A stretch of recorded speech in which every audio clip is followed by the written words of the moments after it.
ಶಸ್ತ್ರಚಿಕಿತ್ಸೆಗೆ ಸರ್ಕಾರಿ ಆಸ್ಪತ್ರೆಗೆ ಬಂದಿದ್ದ ಮಹಿಳೆ ಮೇಲೆ ವೈದ್ಯರು ಹಲ್ಲೆ ಮಾಡಿದ್ದಾರೆ ಅನ್ನೋ ಆರೋಪ ಕೇಳಿಬಂದಿದೆ. ಶಿವಮೊಗ್ಗದ ಸಾಗರದಲ್ಲಿರೋ ಸರ್ಕಾರಿ ಆಸ್ಪತ್ರೆಯಲ್ಲಿ ನಡೆದ ಘಟನೆ ಇದಾಗಿದ್ದು, ಈ ಘಟನೆಯನ್ನ ಖಂಡಿಸಿ ಹಿಂದೂ ಜಾಗರಣ ವೇದಿಕೆ ಕಾರ್ಯಕರ್ತರು ಹಾಗೂ ಸ್ಥಳೀಯರಿಂದ ಪ್ರತಿಭಟನೆಯನ್ನ ನಡೆಸಿದ್ದು, ಹಲ್ಲೆ ನಡೆಸಿದ ವೈದ್ಯರ ಅಮಾನತಿಗೆ ಆಗ್ರಹಿಸಲಾಗಿದೆ. ಇಲ್ಲಿರ್ತಕ್ಕಂಥ ಹೆಣ್ಮಕ್ಳಿಗೆ ಬಂದಂತಹ ಗರ್ಭಿಣಿಯರಿಗೆ ಬಾಣಂತಿಯರಿಗೆ ಅಸಭ್ಯವಾಗಿ ನಡ್ಕೊಳ್ಳೋದಲ್ಲದೇನೆ ಇವತ್ತು ಈ ಚಿಪ್ಲಿಯಿಂದ ಬಂದಂತ 4 ತಿಂಗಳ ಹೆಣ್ಮಗಳಿಗೆ ಅಸಾಲ್ಟ್ ಮಾಡಿ ಅವತ್ತು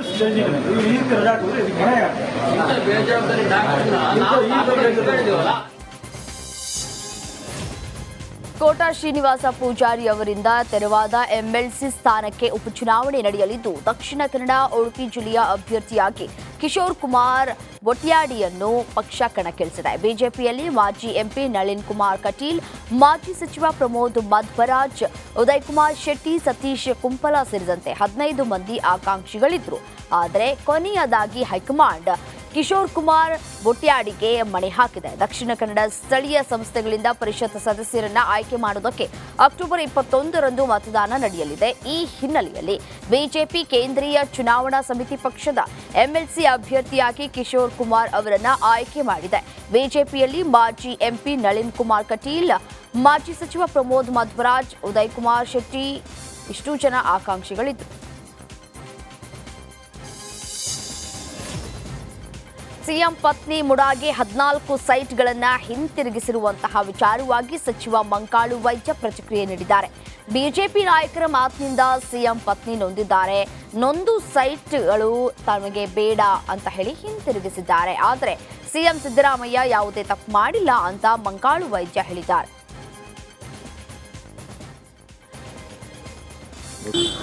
ಅವರು ಯಾವ ಮಾನದಂಡದಲ್ಲಿ ಮಾತಾಡ್ತಾ ಇದ್ದಾರೆ ಬಿಜೆಪಿಯವರು ಗೊತ್ತಿಲ್ಲ. ನಮ್ಮ ಮುಖ್ಯಮಂತ್ರಿಗಳು ತಪ್ಪು ಮಾಡಲಿಲ್ಲ. ಅವ್ರ ಮನೆಯವರಂತೂ ಇವತ್ತಿನವರೆಗೆ 40 ವರ್ಷದ ಇತಿಹಾಸದಲ್ಲಿ ಎಲ್ಲೂ ರಾಜಕೀಯವಾಗಿ ಹೊರಗಡೆ ಬಂದಿದ್ದೂ ಇಲ್ಲ. ಅವರಿಗೆ ಒಂಥರ ಏನು ಇದು ಅಂತ ಗೊತ್ತಿಲ್ಲ. ಆ ಥರ ಹಿಂಸೆ ಆಗಿದೆ ಅನ್ನಲಿ ಅವರು ಹೇಳಿದ್ರು. ಮನಸ್ಸಿಗೆ ತುಂಬ ನೋವಾಗಿದೆ ಅನ್ನಲಿ ಹೇಳ್ತಾ ಇದ್ದಾರೆ. ಇವರು ಹಿಂಸೆ ನೋಡಲಿಕ್ಕಾಗದೆ ಅಂದರೆ ತಡ್ಕೊಳ್ಳಿಕ್ಕಾಗದೆ, ಒಂದೇ ಮಾತಲ್ಲಿ ಹೇಳಬೇಕು ಅಂದರೆ ಅಷ್ಟು ಹಿಂಸೆ ಕೊಡ್ತಾ ಇದ್ದಾರೆ. ಓದಲ್ಲಿ ಬಂದಲ್ಲಿ ಅವ್ರು 40 ವರ್ಷದ ಇತಿಹಾಸದಲ್ಲಿ ಒಂದೇ ಒಂದು ಕಪ್ ಚುಕ್ಕಿ ಇಟ್ಕೊಂಡವರಲ್ಲ, ಇಂಥದ್ದು ಯಾವುದನ್ನು ಮಾಡಿದವರು ಅಲ್ಲ. ಹಿಂದೂ ಮಾಡಲಿಲ್ಲ, ಮುಂದೆ ಮಾಡೋದಿಲ್ಲ. ಅದ್ರ ಬಗ್ಗೆ ದೊಡ್ಡವರೆಲ್ಲ ಸೇರಿಕೊಂಡು ತೀರ್ಮಾನ ಮಾಡ್ತಾರೆ. ಯಾವುದೇ ಕಾರಣಕ್ಕೆ ನಮ್ಮ ಸರ್ಕಾರ, ನಮ್ಮ ಮುಖ್ಯಮಂತ್ರಿಗಳು ಮುಂದರಿತಾರೆ. 6 ವರ್ಷದ ಹಿಂದೆ ಒಂದು ಪರೇಶ್ ಮೇಸ್ತಂದು ಒಂದು ಪಾಪ ಅವರು ತೀರ್ಕೊಂಡ್ರು. ಅವ್ರ ಬಗ್ಗೆ ನಾನು ಮಾತಾಡೋದಿಲ್ಲ. ಆವಾಗ ಇದೇ ರೀತಿ ಹೋರಾಟ ಮಾಡಿ ರೋಡಲ್ಲೆಲ್ಲ ನಿಂತು ಎಲ್ಲ ಮಾಡಿ CBI ಕೊಡಬೇಕಂತ ಹೇಳಿದ್ರು. CBI ಕೊಟ್ಟ ಮೇಲೆ CBI ವರದಿ ಏನು ಬಂತು, ಅದು ಸಹಜ ಸಾವು ಅಂದೇಳಿ. ಕೋಲಾರದ ಮಾಲೂರಿನ ಕೋಡಿಹಳ್ಳಿ ಗ್ರಾಮದ ಮಹಿಳೆ ಸಾವಿನಲ್ಲೂ ಸಾರ್ಥಕತೆ ಮೆರೆದಿದ್ದಾರೆ.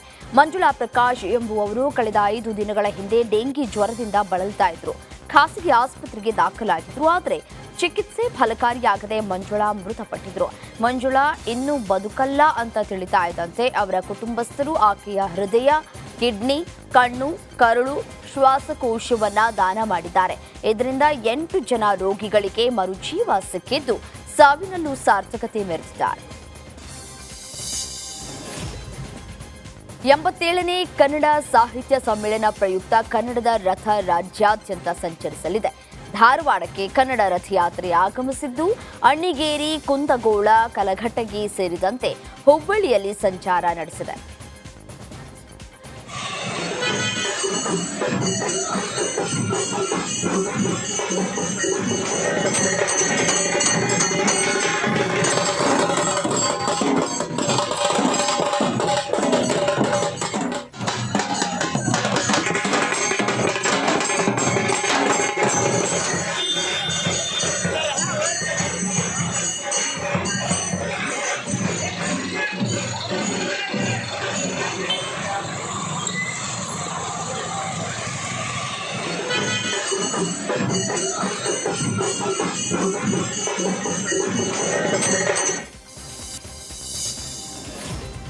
ಬೆಂಗಳೂರಿನಲ್ಲಿ ನಿನ್ನೆ ಕಾಣಿಸಿದ ಆಕಾಶದ ವರ್ಣರಂಜಿತ ದೃಶ್ಯ ಜನರಲ್ಲಿ ಆಶ್ಚರ್ಯವನ್ನು ಮೂಡಿಸಿತು. ಆಕಾಶದಲ್ಲಿ ವಿವಿಧ ಬಣ್ಣಗಳನ್ನ ಕಂಡು ಸಿಟಿ ಮಂದಿ ದಂಗಾಗಿದ್ದಾರೆ. ಆದರೆ ಇದು ಧೂಮಕೇತು ಹಾದು ಹೋಗಿದ್ದರ ಪರಿಣಾಮ ಅಂತ ವಿಜ್ಞಾನಿಗಳು ಹೇಳಿದ್ದಾರೆ.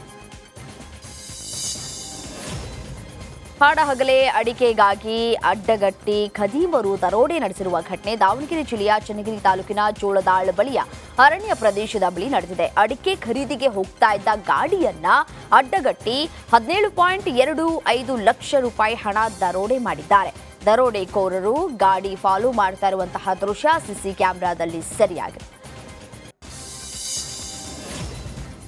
ಯಾದಗಿರಿಯ ಬಸವಸಾಗರ ಜಲಾಶಯದಿಂದ ನೀರು ಹಂಚಿಕೆಗೆ ವಿರೋಧ ವ್ಯಕ್ತವಾಗಿದೆ. ಸೆಪ್ಟೆಂಬರ್ 17ರಂದು ಕಲಬುರಗಿಯ ಸಭೆಯಲ್ಲಿ ಅನುಮೋದನೆಗೊಂಡ 7,800 ಕೋಟಿ ನೂತನ ಯೋಜನೆಗೆ ಯಾದಗಿರಿ ರೈತರು ವಿರೋಧಿಸಿದ್ದಾರೆ.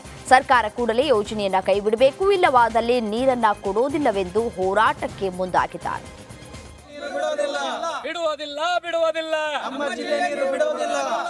ಏತಕ್ಕಾಗಿ ಹೋರಾಟ, ಎಲ್ಲಿವರೆಗೂ ಹೋರಾಟ, ಏತಕ್ಕಾಗಿ ಹೋರಾಟ. ಅನ್ಯಾಯ ಮಾಡಿರ್ತಕ್ಕಂಥ ಸರ್ಕಾರಕ್ಕೆ ಯಾದಗಿರಿ ಜಿಲ್ಲೆಯ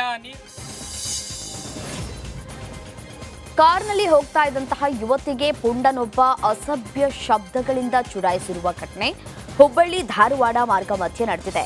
ಬೈರಿದೇವರ ಕೊಪ್ಪದ ಬಳಿ ಯುವತಿಯರು ಕಾರನ್ನ ಯುವಕನೊಬ್ಬ ಬೈಕ್ನಲ್ಲಿ ಫಾಲೋ ಮಾಡ್ಕೊಂಡು ಬಂದಿದ್ದಾನೆ. ಹೋಗ್ತಾ ಇರುವಂತಹ ಸಂದರ್ಭದಲ್ಲಿ ಈ ವೇಳೆ ಯಾಕೆ ಫಾಲೋ ಮಾಡ್ತಾ ಇದ್ಯಾ ಅಂತ ಯುವತಿ ಕೇಳಿದ್ರೆ ಆಕೆಗೆ ಅವಾಚ್ಯ ಶಬ್ದಗಳಿಂದ ನಿಂದಿಸಿದ್ದಾರೆ.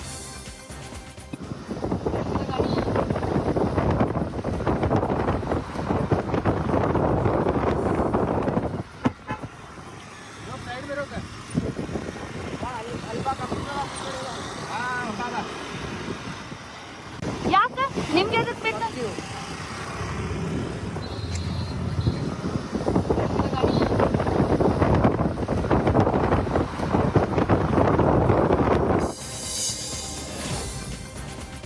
ಅಪಘಾತ ಪರಿಹಾರ ಕೊಡೋದಕ್ಕೆ ವಿಳಂಬ ಹಿನ್ನೆಲೆ ಕಲ್ಯಾಣ ಕರ್ನಾಟಕ ಸಾರಿಗೆ ಸಂಸ್ಥೆಯ 2 ಬಸ್ ಜಪ್ತಿ ಮಾಡಲಾಗಿದೆ. ವಿಜಯನಗರ ಜಿಲ್ಲೆಯ ಕೂಡ್ಲಿಗಿ ತಾಲೂಕಿನ ಹಿರಿಯ ಸಿವಿಲ್ ನ್ಯಾಯಾಲಯದ ಆದೇಶದ ಮೇರೆಗೆ ಜಪ್ತಿ ಮಾಡಲಾಗಿದೆ.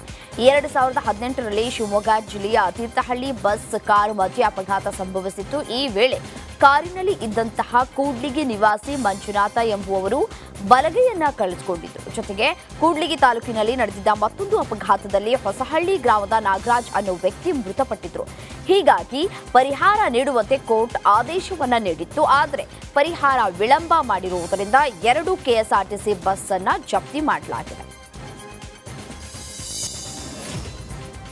ಬಾಗಲಕೋಟೆ ಪರಮರಾಮಾರೂಢ ಸ್ವಾಮೀಜಿಗೆ ಪಂಗನಾಮ ಹಾಕಿದ್ದ ಪ್ರಕಾಶ್ ಮುಧೋಳ ಈಗ ಪೊಲೀಸರ ಅತಿಥಿಯಾಗಿದ್ದಾನೆ. 1 ಕೋಟಿ ವಂಚನೆ ಮಾಡಿದ್ದ ಈ ಭೂಪ ಡಿವೈಎಸ್ಪಿ ಹೆಸರಲ್ಲಿ ಕರೆ ಮಾಡಿ ಪಂಗನಾಮ ಹಾಕಿದ್ದ. ವಂಚಕನಿಂದ ಇನೋವಾ ಔರಾ ಕಾರು ಜಪ್ತಿ ಸೇರಿದಂತೆ ಸುಮಾರು 87 ಲಕ್ಷ ರೂಪಾಯಿ ಹಣವನ್ನು ಜಪ್ತಿ ಮಾಡಲಾಗಿದೆ.